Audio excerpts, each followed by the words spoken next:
Very good afternoon everyone. आज बात कर रहे हैं बेटा क्लास 11th में एक टॉपिक है स्ट्रेट लाइन। और स्ट्रेट लाइन के अंदर जो सबसे इम्पोर्टेंट कॉन्सेप्ट काम आएगा वो आएगा स्लोप का। तो slope of line very important, यानी बैकबोन, रीढ़ की हड्डी है स्ट्रेट लाइन का। तो हमें सबसे पहले स्लोप ऑफ लाइन को समझना है, उसके बाद हम स्ट्रेट लाइन पर आएंगे। देखिए, स्लोप ऑफ लाइन समझने से पहले हमने ट्रिग्नोमेट्री में पढ़ा है पॉजिटिव डायरेक्शन ऑफ एंगल। ये वेरी इंपॉर्टेंट कॉन्सेप्ट है बेटा, ये भी इसको समझो पहले। स्लोप से पहले इस कॉन्सेप्ट को समझो। पॉजिटिव डायरेक्शन ऑफ एंगल का मतलब क्या है। ये सपोज करो ये आपके पास एक लाइन है बेटा, इस लाइन पर यहाँ पॉइंट O है। अब ये आपकी लाइन है, ये इनिशियल लाइन है, ठीक है, इनिशियल लाइन है। और यहाँ आपने एंगल बनाया इस तरह से, ध्यान से सुनना बेटा, ये एंगल बना। अब आप देख रहे हैं एंगल तो यहाँ दो बन रहे हैं। एक तो एंगल आप देख रहे हैं ये बन रहा है, और एक दूसरा एंगल आप देखेंगे ये भी बन रहा है इस तरह से, राइट। इस एंगल को मैंने नाम डाल दिया अल्फा, इसको नाम डाल दिया मैंने बीटा। अब मैं आपसे बात कर रहा हूँ कि एंटी क्लॉकवाइज वाला एंगल वो कौन सा है, अल्फा है या बीटा है। नॉर्मली हम लाइन ऐसे ही ड्रॉ करते हैं बेटा कि ये O है, ये A है, ये सपोज करो B पॉइंट है, दैट इज C है। तो हम एंगल को इस तरह मार्क कर देते हैं, ऐसे इस तरह से ना। बट सही तरीका क्या है कि आपका इनिशियल लाइन कौन सा है। इनिशियल लाइन यहाँ क्या है, अपने पास OA है, या आप AB कह सकते हो। तो ये जो एंगल बनेगा अल्फा, इसको बेटा कैसे लिखना चाहिए अपन को, ये इनिशियल लाइन है, यहाँ से चलना है, और जो टर्मिनल लाइन है ट्रिग्नोमेट्री पढ़ा होगा, ये डायरेक्शन है आपकी। और ये डायरेक्शन कैसी है, एंटी क्लॉकवाइज। तो ये पॉजिटिव एंगल होता है बेटा।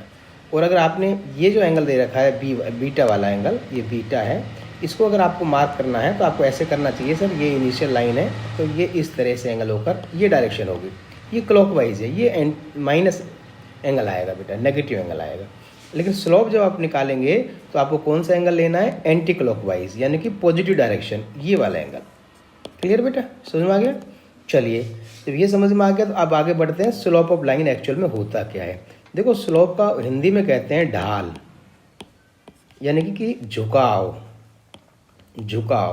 यानी कि ढाल, यानी स्लोप, इंक्लाइंड, ठीक है। किसके साथ इंक्लाइंड, ये आगे देखेंगे अपन। जो यहाँ अपने पास ये कार्टेशियन प्लेन है जिसके अंदर ये एक्स एक्स है, ये ओरिजिन है अपने पास, ये वाई एक्सिस है बेटा, ये इसकी पॉजिटिव डायरेक्शन है। ध्यान रखना है, एक्स पॉजिटिव वैल्यू आएगी, यहाँ एक्स की नेगेटिव वैल्यू आएगी, इधर y की पॉजिटिव वैल्यू होती है, कार्टेशियन प्लेन पता है आपको, और इसके बिलो साइड में क्या होती है, नेगेटिव वैल्यू होती है। अब हम स्लोप की बात करना चाहेंगे किसी लाइन के की। अब आपने एक लाइन ड्रॉ किया और ये लाइन आपके सामने है, इस तरह से मैंने एक लाइन बना दिया बेटा, ये एक लाइन है। अब इस लाइन का स्लोप, इंपॉर्टेंट चीज़ क्या है, इस पर ध्यान देंगे। ये एक लाइन है अपने पास, राइट। अब इस लाइन का जो स्लोप निकलता है बेटा, स्लोप देखिए, स्लोप को डिनोट करते हैं हम किससे, m से, ठीक है। तो स्लोप कैसे निकलेगा भाई, ये जो लाइन है आपकी L, में नाम डाल दिया L लाइन, ये L लाइन, ये देखना है कि आपको एंगल देखो पहले तो, एंगल किसके साथ एंगल देखना है, विद x एक्सिस के साथ देखना है।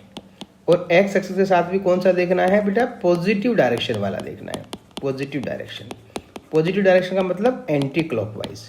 तो आप ध्यान रखेंगे, एक्स एक्सिस जो है स्लोप के लिए, जो एक्स एक्सिस है वो आपके पास एक इनिशियल लाइन का काम करेगी, इनिशियल लाइन आपकी एक्स एक्सिस है। क्लियर। और पॉजिटिव डायरेक्शन में एंगल देखना है, तो आप देखेंगे एक्स के साथ एंगल कहाँ बन रहा है सर।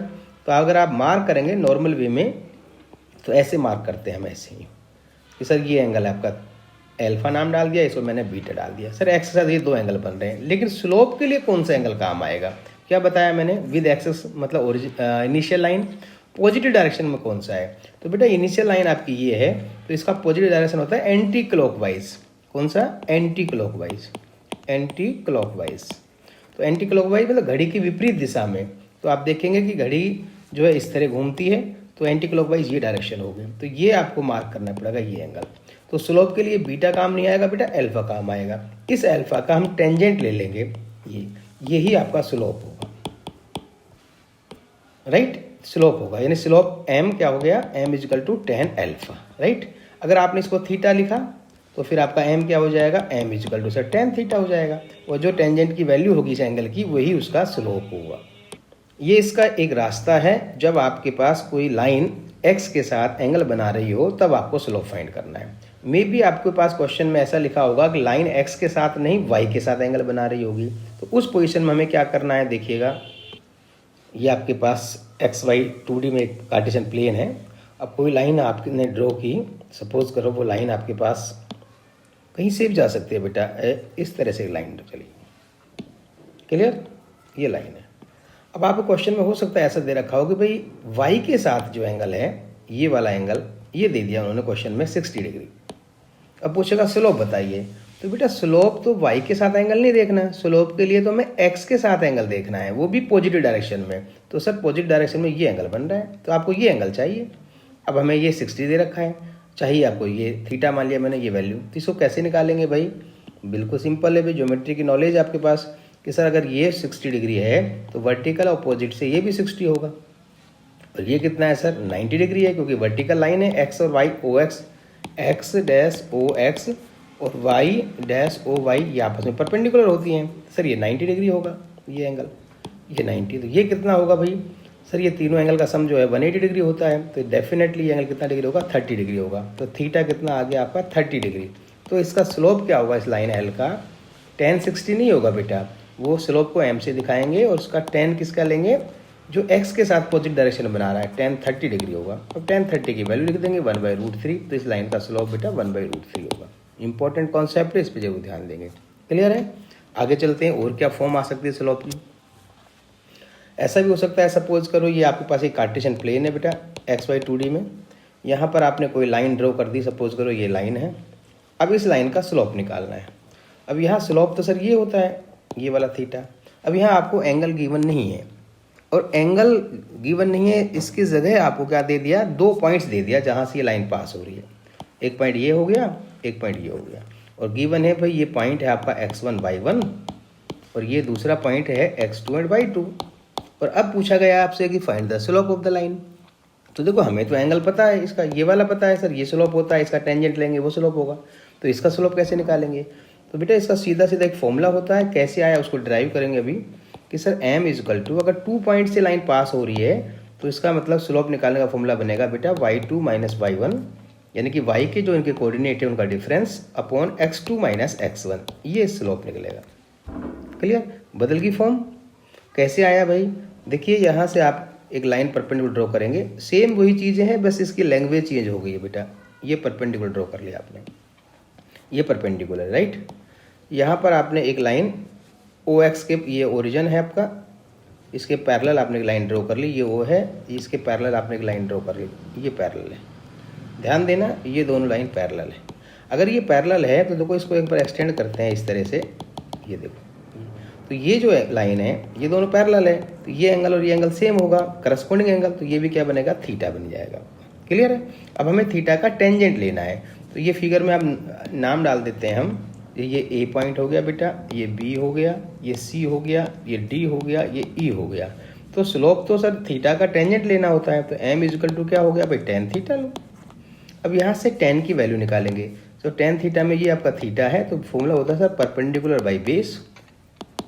परपेंडिकुलर कितना है सर BC, ये परपेंडिकुलर है, बेस क्या बन गया सर AC हो गया। अब इसकी वैल्यू देखो भाई, BC की वैल्यू कितनी होगी, ये BC है आपके पास।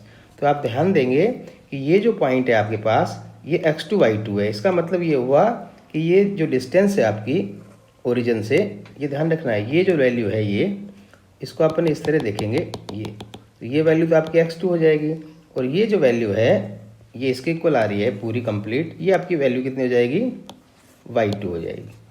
और यहाँ ये जो पॉइंट है ये x1 y1 है, तो भाई ये तो आपके पास हो जाएगा x1, और ये जो वैल्यू है ये आपकी y1 हो जाएगी।